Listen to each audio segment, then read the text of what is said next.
Hola, mis amigos, soy Deepak Blikers y soy hablas espagnol. Et je vais continuer à parler français parce que je connais un seul mot d'espagnol. Bon, maintenant que j'ai passé une vidéo sur Megatron et Olga Patakin, je vais vous parler d'un personnage qui vient dans une série pour un film ou un film cinématographique et qui est l'ami de Léo San Juan. Mais attention, c'est un personnage moins connu pour nous, mais aussi connu pour les enfants latinos. Et quel personnage me direz-vous? Eh oui, aujourd'hui, nous allons faire sur une critique fan sur qui est Teodora Venta Villavicencio. Alors, dans cette vidéo, vous allez découvrir ou redécouvrir qui est ce personnage et aussi vous pouvez aussi découvrir la version originale et sur une version Netflix. Bon, eh bien, je ne vais pas faire une seule seconde sur ce personnage parce que la vidéo va commencer tout de suite.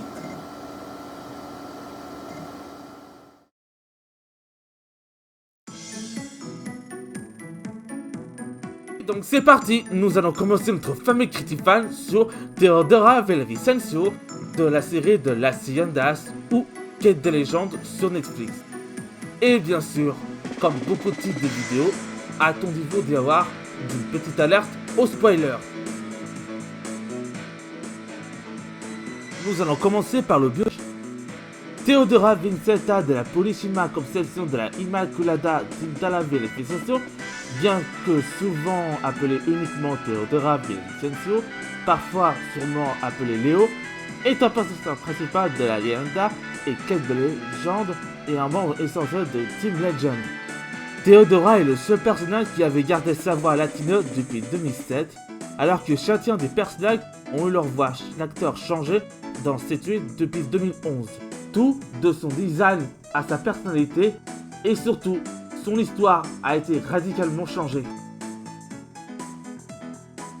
Au niveau de son apparence, dans le premier film, Las Leyendas, la Nanuela, sorti en 2007, Teodora était une petite fille à peine plus grande que Léo. Il avait la peau pâle, des yeux magenta et des cheveux roux courts. Elle porte une robe victorienne rose à manches longues avec des détails lavande aux prunes. Elle porte également des boucles d'oreilles en forme de cercle rouge, cerise et un chapeau rose avec un voile transparent. Dans le second film, La Leyenda, sorti en 2011, Teodora a maintenant les cheveux plus longs et cachés et porte des vêtements modernes composés d'une robe violette à manches courtes et épaules nues avec une ceinture noire, des leggings capri noirs et des bottes aux talons hauts de billard. Des bracelets assortis, des boucles d'oreilles blanches en forme de cercle, un cercle à tête brune et des lunettes de soleil rose. Je trouve que cette version de Teodora n'est pas adaptée à son style moderne, même si cette dernière a dit hello. Pour moi, cette Teodora aurait pu garder son apparence du premier film. En 2014, dans le troisième film La Leyenda de las Momias et l'autre Chacanel, sorti en 2023, Teodora porte une robe sans manches à épaules dénudées brunes et roses avec des leggings billard en prune, des bottes à talons hautes roses foncées, un chapeau rose similaire à la Leyenda, la Nanuela, un collet prune et des gants sans doigts prunes jusqu'au poignet. Elle porte parfois son téléphone et garde ses boucles d'oreilles. Dans une scène du film El Chalo Negro, Teodora change de tenue pour des vêtements plus confortables. Elle a les cheveux attachés en queue de cheval avec un élastique à cheveux lavande, un chemisier prune avec des épaules pointues et un pantalon empli billard avec ses lignes. Ses gants et ses bottes sont plus courts et elle conserve son collier et ses boucles d'oreilles. Dans la série Quête des légendes, sortie en 2017 et 2019 sur Netflix, Teodora aborde un garde-robe beaucoup plus moderne qui ressemble encore quelque peu à sa tenue du film. Au lieu d'une grande robe élégante, Teodora porte désormais une jupe rose courte et un cymbale entouré d'un ruban ou d'une ceinture blanche. Ses cheveux sont désormais plus roux et ils sont désormais attachés avec une queue de cheval. Contrairement à sa tenue victorienne, elle porte désormais une simple veste violet ou bleue, avec une chemise rose assortie à sa jupe. ainsi que des bottes à talons hautes, roses et blanches et des boucles d'oreilles violettes en forme de cercle. En tant qu'esprit, Théodora est transparente et intelligible pour la plupart. Ainsi, tout ce qui se trouve derrière elle est à peine visible à l'œil nu.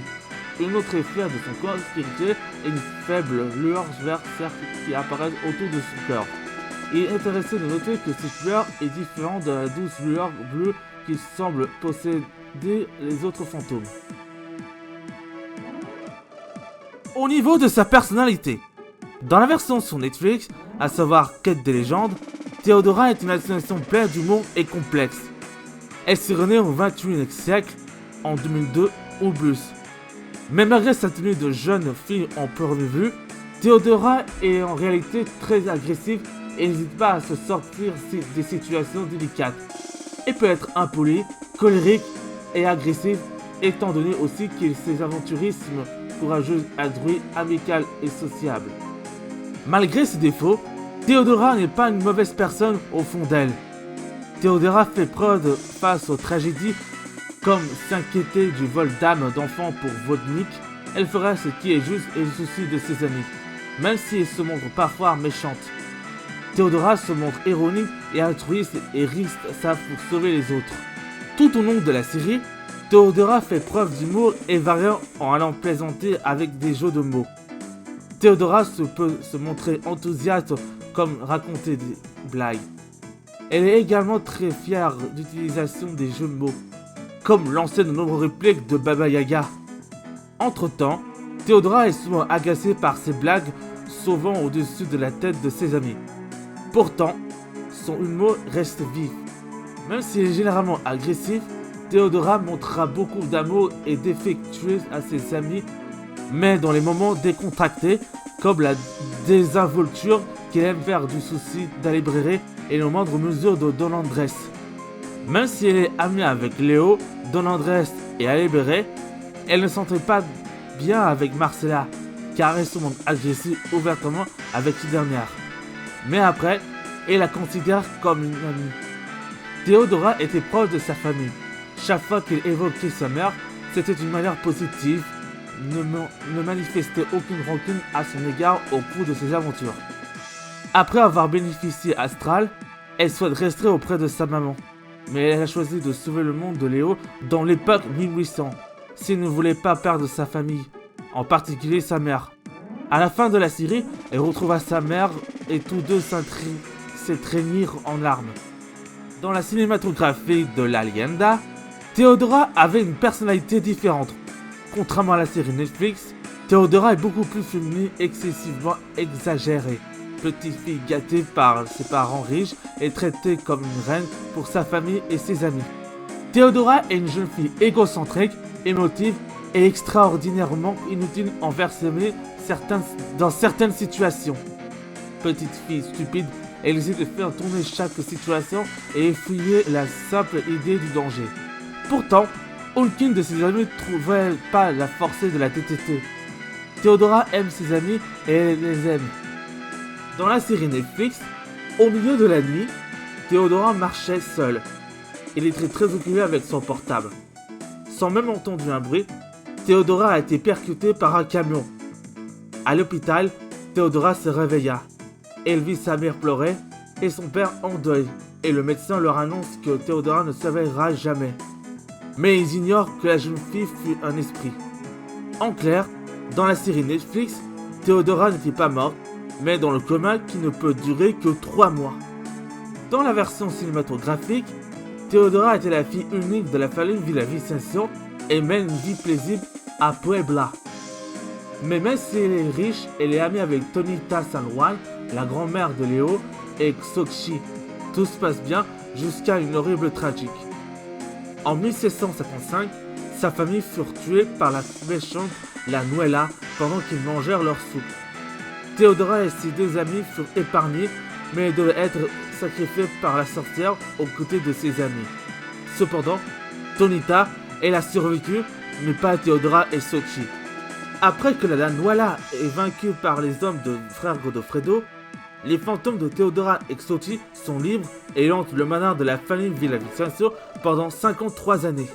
Cependant, ils ne rendent pas compte que la famille Villavicencio sont composées de 10 personnes. Donc si on fait le calcul, il y a 7 morts et 3 vivants dans l'univers cinématographique, même si certains n'apparaissent pas dans le film. Theodora aura 3 membres de sa famille en vie et ça explique dans le film La Leyenda de Cerro Negro que Leonora fait son apparition. J'ai une théorie comme quoi un des membres de la famille Villavicencio vivent en Espagne et des années plus tard, Leonora est née et des années plus tard, elle avait le même âge que sa descendante. Ses capacités et ses faiblesses. Theodora possède des pouvoirs comparables à ceux des fantômes. Contrairement à la version originale qui est en 1, Theodora a une projection astrale. Comme toutes les fantômes, elle peut voler, accomplir des processus surhumaines, devenir invisible et bien d'autres. Dans l'original, ses pouvoirs sont plus étendus avec la téléportation, le télékinésie, l'ouïe surhumaine, etc. Mais contrairement à la Theodora de Netflix, Theodora ne peut pas se rendre invisible. Elle peut affecter par des montres physiques très puissantes. Bien qu'étant un fantôme, Theodora peut affecter par d'autres fantômes, humains, les plantes et même les monstres. Ses faiblesses. La magie. Comme les véritables fantômes, la forme de Theodora peut être tuée par des créatures comme Fenrir et même de puissantes sorcières. C'est ainsi qu'il a trouvé la mort aux mains de Baba Yaga. Tiens, je connais un personnage fictif qui n'a jamais affronté la magie, tout comme le Homelander. Sa véritable forme. Comme on le vend dans Fenrir, Theodora n'est pas une fantôme, mais un esprit d'une jeune fille du futur plongée dans le coma. De ce fait, son corps comateux est aussi vulnérable et faible que celui de n'importe quel humain. Cette faiblesse a été exploitée par Baba Yaga dans le Golem. Et pour terminer cette vidéo en beauté, nous allons parler des petits bonus à son sujet. Le fait qu'elle soit dans le coma au lieu d'être un fantôme était déjà chantant dans The Mart. Lorsqu'il aurait mis dans le coma par Nick Smart, Theodora dit tristement qu'elle sait exactement ce que cela fait.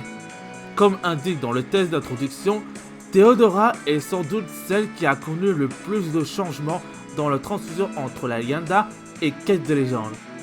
Elle, ainsi que Rosa, San Juan et Alibre, sont des personnages pratiquement différents dans les Quêtes des légendes. Bien qu'elle obtient souvent les moins de temps à l'écran ou de rôles importants parmi le groupe principal, Theodora est souvent utilisée comme visage de matériel promotionnel pour les films de la Leyenda, étant le premier personnage présenté dans les sections bio des personnages et obtenant le plus de matériel promotionnel. Dans le même esprit, Theodora est souvent considérée par les femmes comme le visage de Quête de légende, bien que Leos en soit le personnage principal. Cela est probablement dû à sa personnalité complexe et à son histoire tragique. Theodora a eu un rôle parlant dans chaque film de la Leyenda et dans chaque épisode de Quête de légende.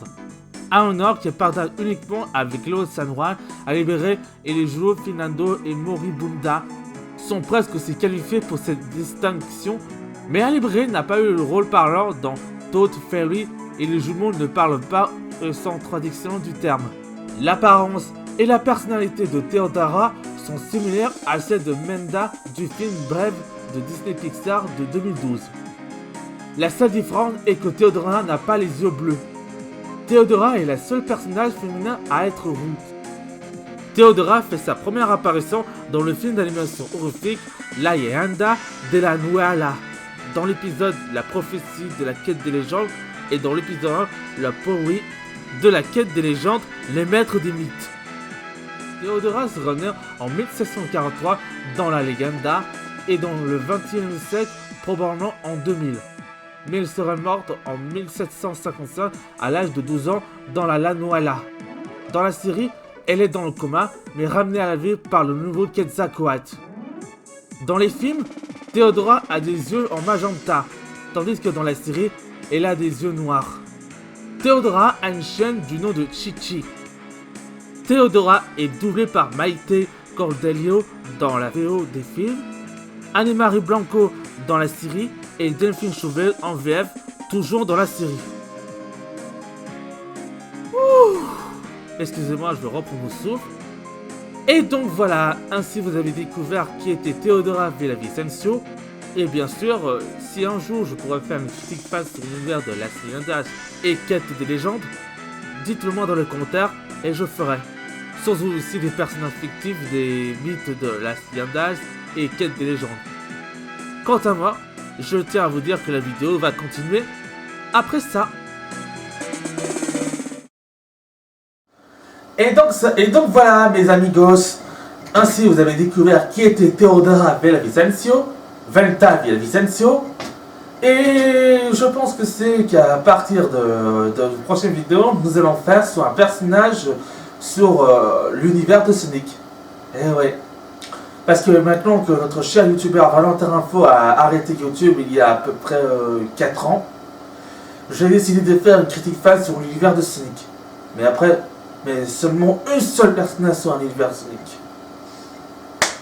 Sur ce, moi je vais faire une petite phrase culte pour conclure. Si vous aimez tout ça, n'oubliez pas de mettre un pouce bleu. Et si vous voulez une vidéo plus dingue que cela, n'oubliez pas de vous abonner à la chaîne et d'activer la petite cloche. Allez, ça sera tout pour aujourd'hui. Merci d'avoir regardé cette vidéo. Et on se dit très bientôt pour une prochaine vidéo sur YouTube. Ciao, ciao, ciao. Et comme dit toujours les Espagnols, ciao.